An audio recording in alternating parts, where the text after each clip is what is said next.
빌립보 교회는 사도 바울이 세운 여러 교회 가운데 하나입니다. 건실하고 사랑이 많은 교회였습니다.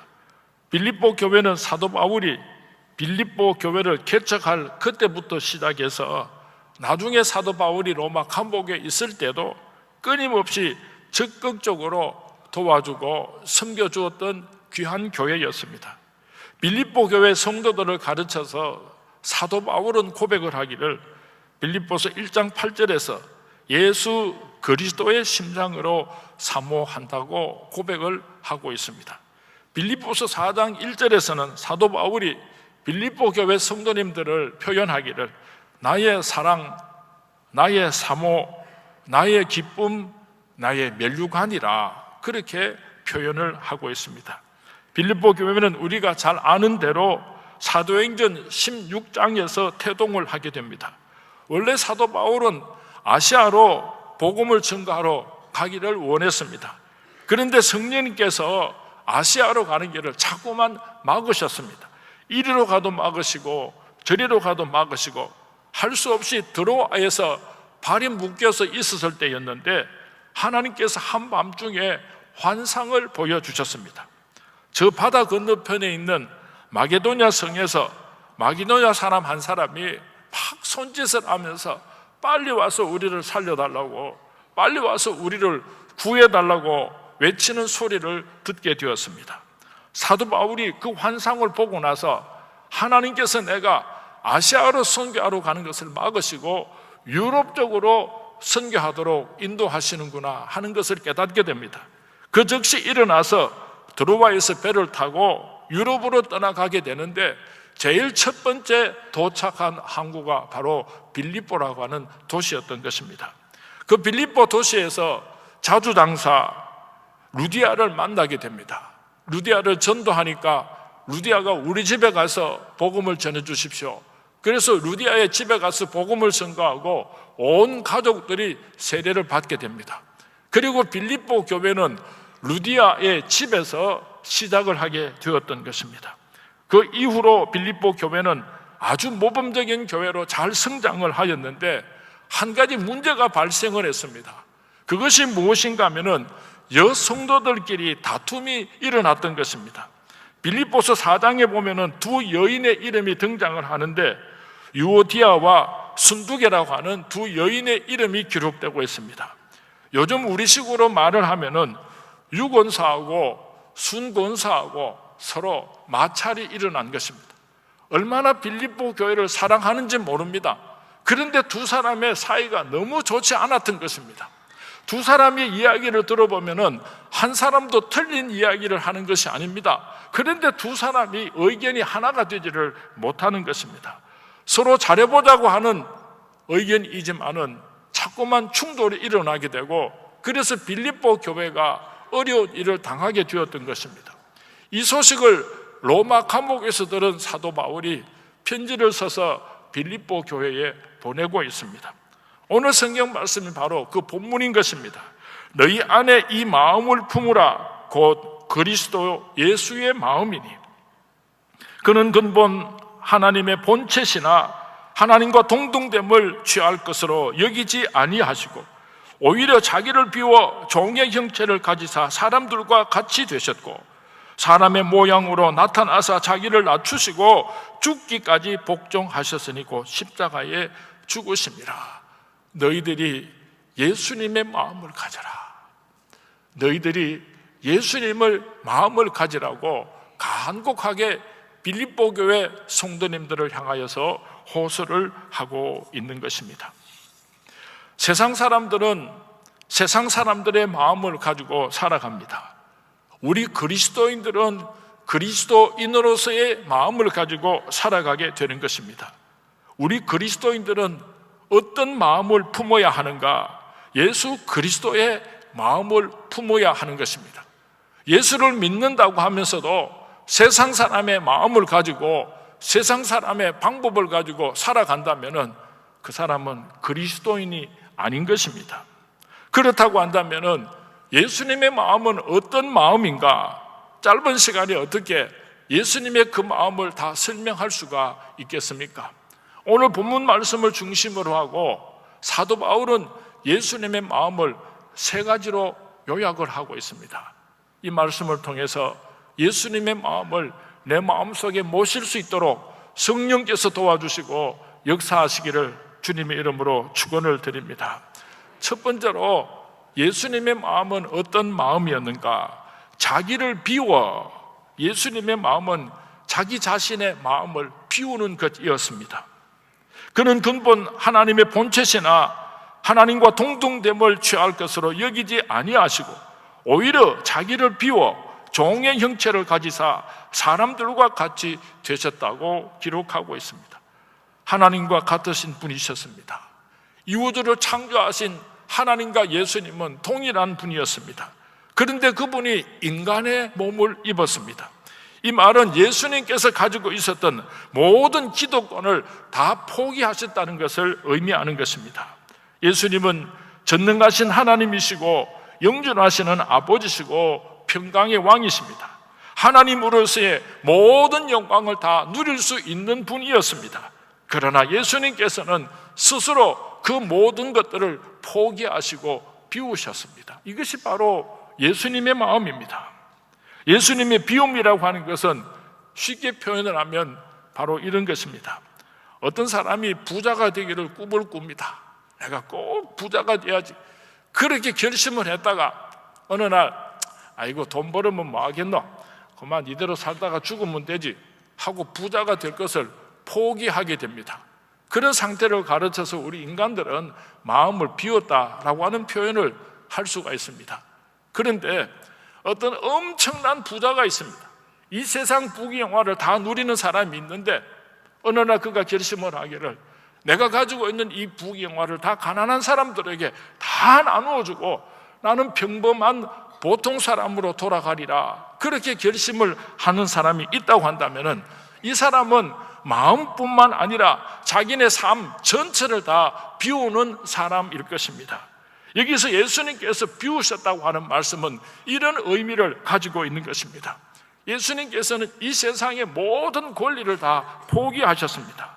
생각을 바꾸는 정도가 아니라 근본적으로 존재 자체를, 나 자신을 완전히 버리심으로 예수님께서는 비우는 삶을 사셨던 것입니다. 중요한 것은 비움이라고 하는 것이 아니라 그 동기입니다. 왜 예수님께서 자기 자신의 그 모든 것들을 다 비우셨는가 하는 것입니다. 미디안이라고 하는 신부는 평생 나환자들과 함께 살다가 죽은 위대한 하나님의 사람입니다.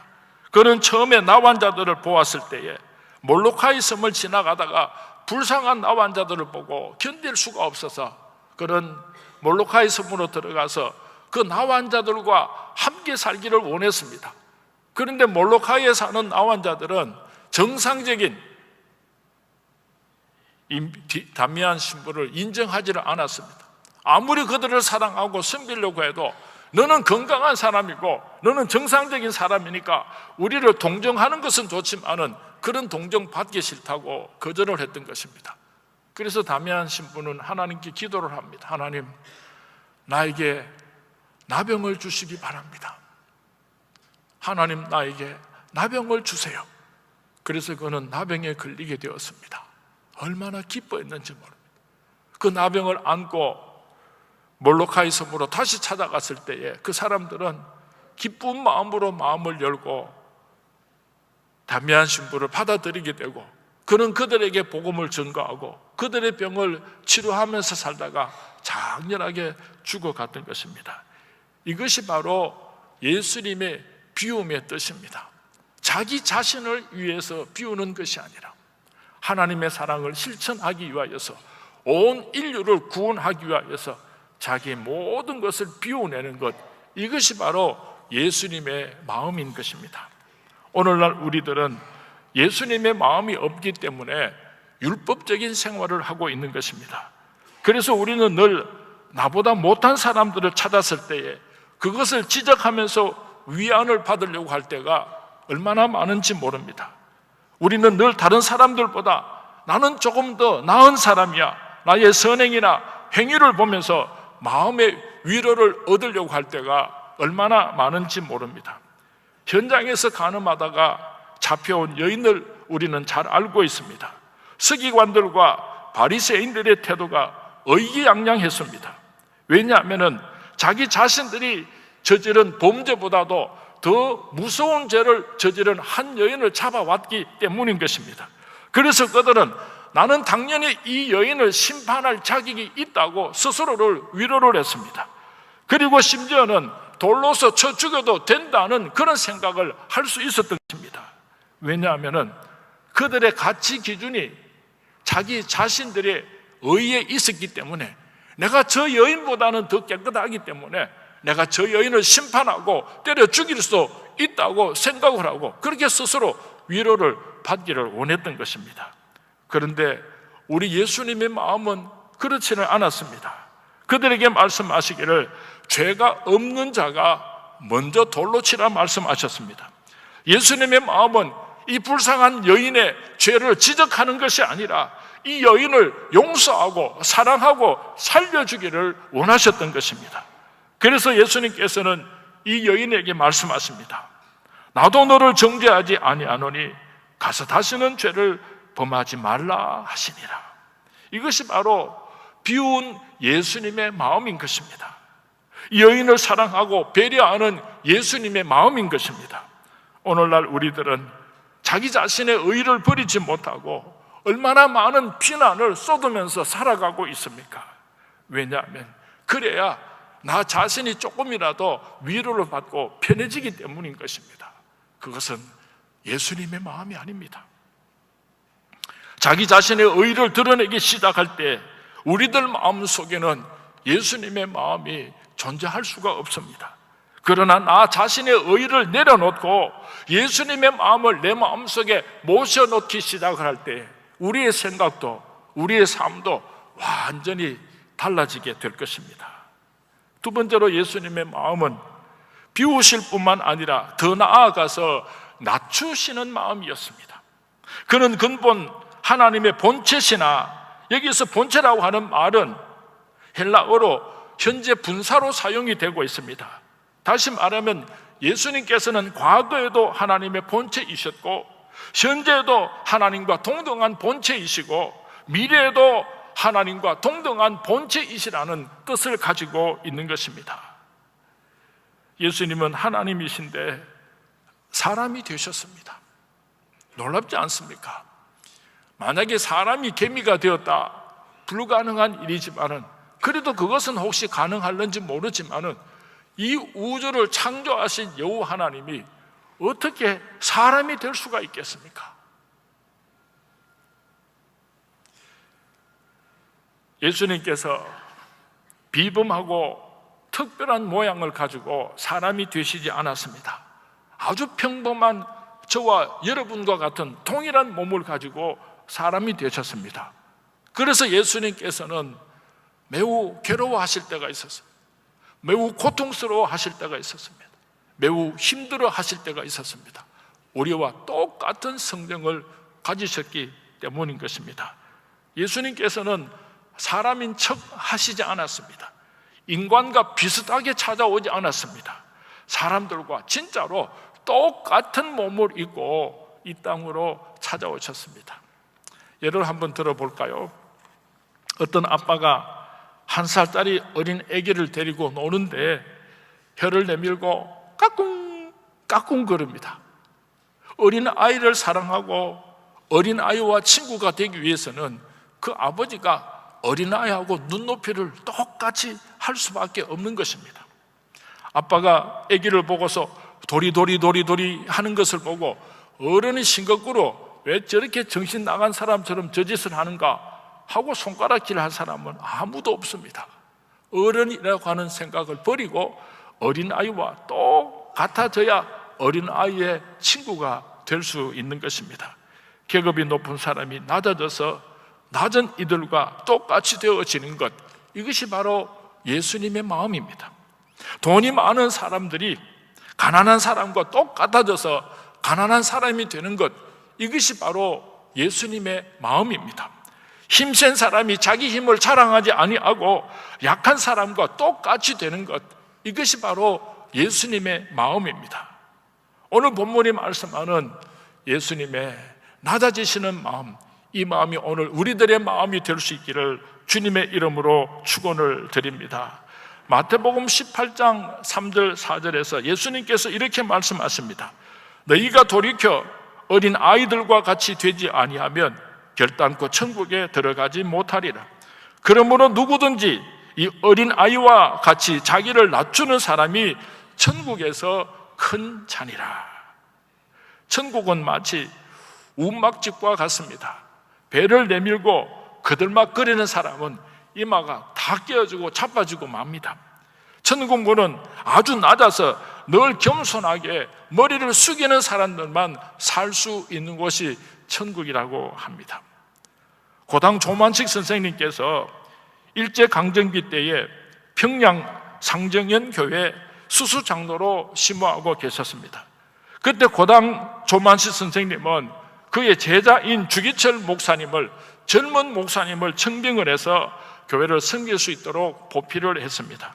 그런데 저명한 민족 지도자였던 고당 조만식 선생님은 언제나 시간에 쫓기는 사람이었습니다. 그래서 예배를 빠지기도 하고 때로는 예배를 늦게 참석하기도 할 때가 종종 있었던 것입니다. 어느 날 예배를 드리는데 좀 늦게 헐레벌떡 예배당에 고당 조만식 선생님께서 뛰어 들어오셨습니다. 한참 설교를 하시던 주기철 목사님께서 조장로님, 오늘 예배에 늦었으니까 자리에 앉지 마시고 일어서서 예배를 드리시기 바랍니다 하고 불호령이 떨어졌습니다. 보통 사람 같으면 저 자식이 죽으려고 환장을 했나, 그리고 예배당 밖으로 나가버렸을는지도 모르겠습니다.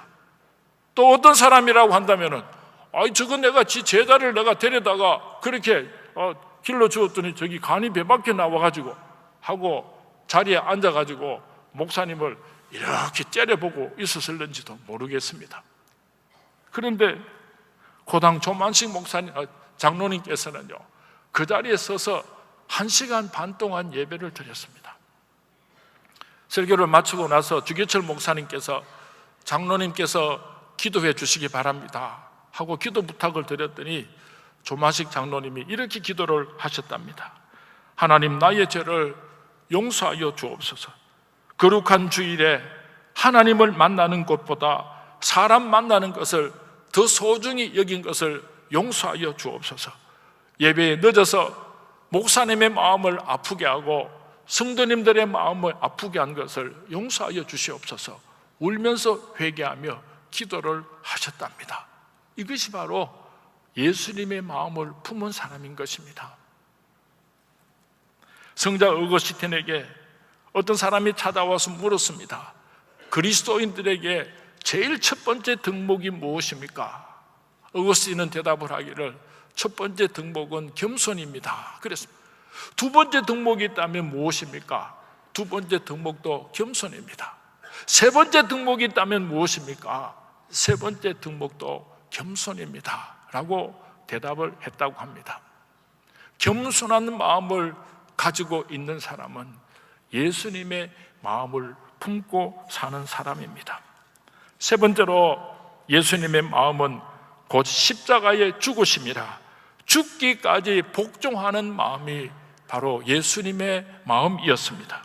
어지간하면 성경 말씀에 순종이라고 표현을 할 수도 있는데 왜 하필이면 굳이 복종하는 마음이라고 기록을 하였습니까?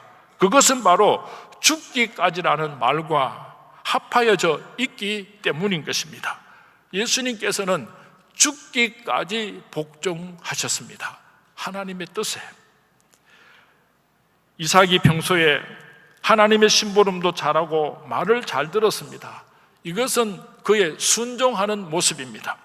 그런데 모리아산에서 그의 아버지 아브라함이 그를 큰 도리에다가 묶어놓고 칼로서 내려치려고 하는 그 순간에 이삭은 얼마든지 반항을 할 수가 있었습니다. 그 아버지 아브라함은 나이가 100살이 넘었습니다. 이 이삭은 10대 청년입니다. 아버지 와이 갑니까? 하고 벌떡 일어나서 도망을 갈 수도 있었을 것입니다.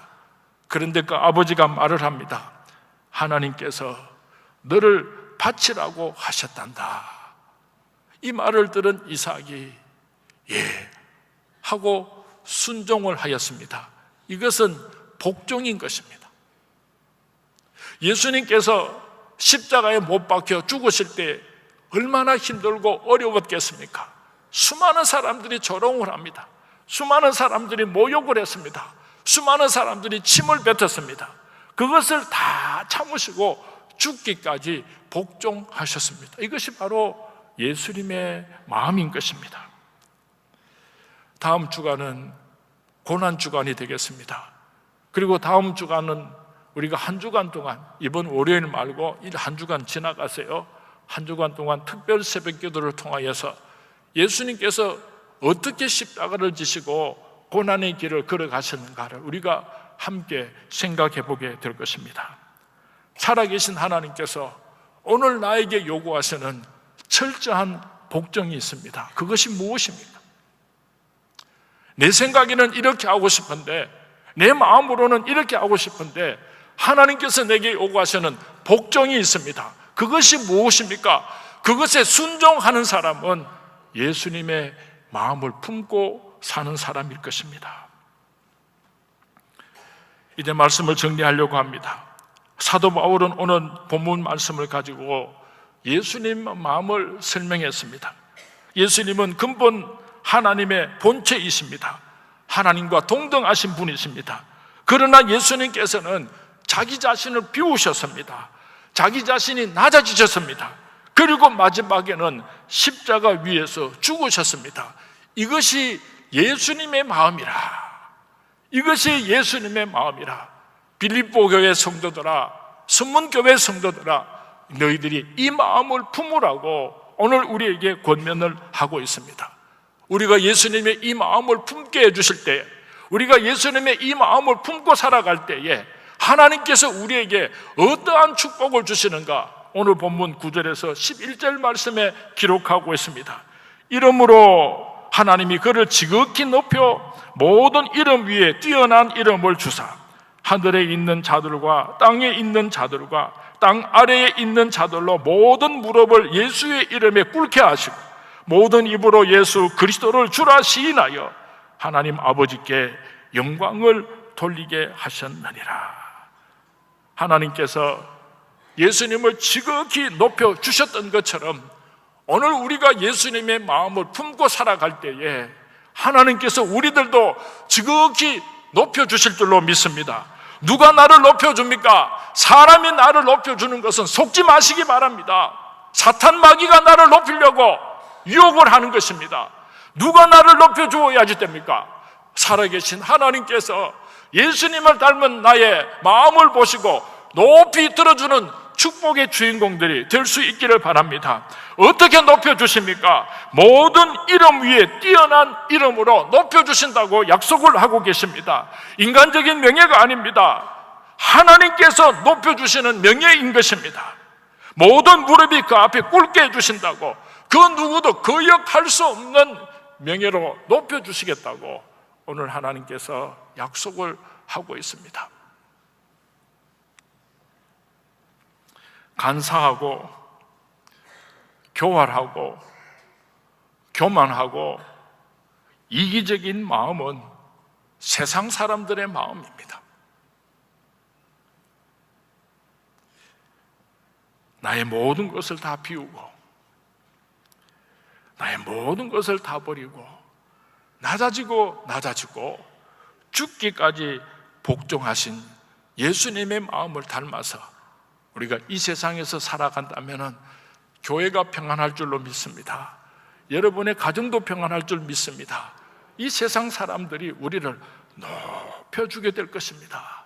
이 세상 사람들이 우리를 존귀 여겨주게 될 것입니다. 이런 주인공들이 되시기를 주님의 이름으로 축원을 드립니다. 주님의 이름으로 축원을 드립니다. 오늘 주신 말씀을 생각하면서 찬송가 455장 주님의 마음을 본받는 자 함께 찬양하겠습니다.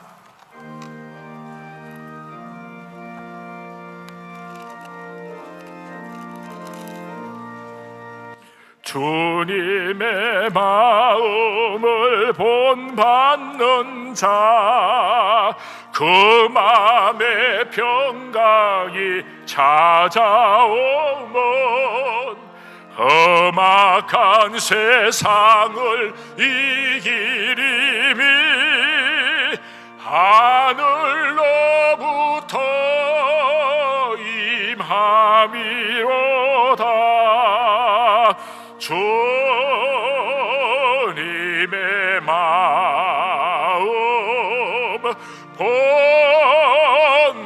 본받아 살면서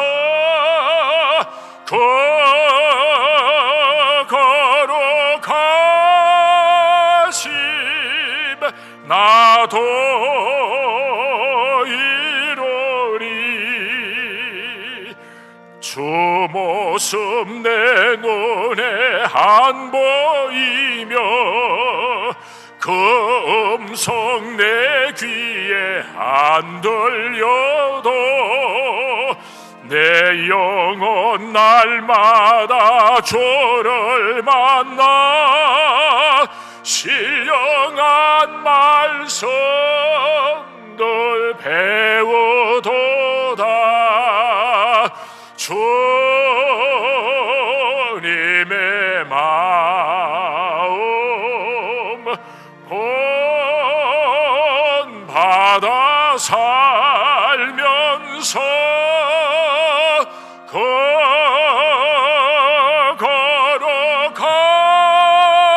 거룩하심 나도 이루리.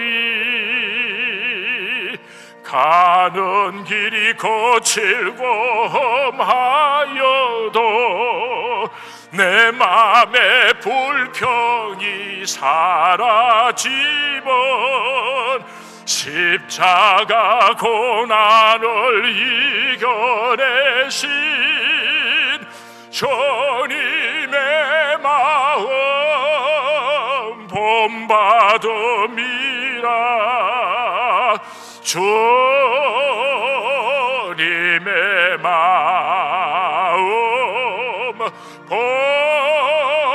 본받아 살면서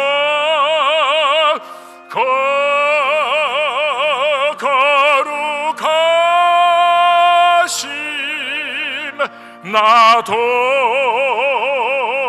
이루리.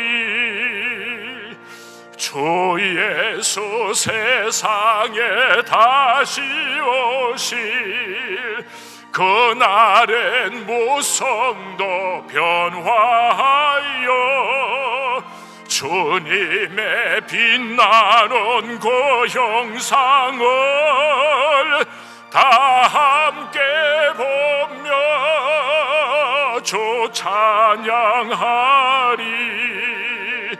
주님의 마음 본받아 살면서